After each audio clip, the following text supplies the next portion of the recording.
So from this session, we'll start with the paste special capability in Excel. So in case we are doing copy paste, simple copy paste, how it works. So this is the MRP, this customer bought the product at, and this is the discount he got, and this is the final sale.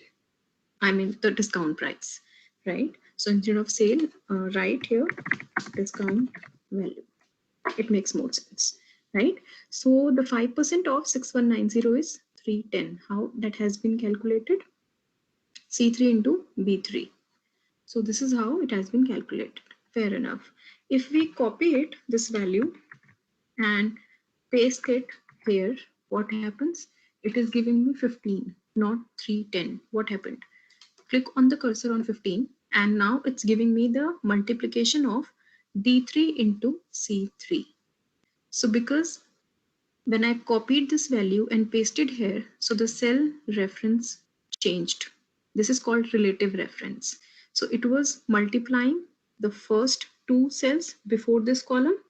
So when we paste the value in this column, it will multiply two previous cells before this column, right?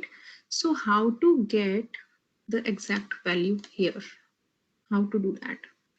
So we will copy, we will click paste special. In this we have these multiple options. So we'll click on paste special as values. This is the second option, and we will get 310 because now we are not simply copying it and pasting it. We are going to paste special and selecting values. So it's going to give me the exact value which this cell has, D3.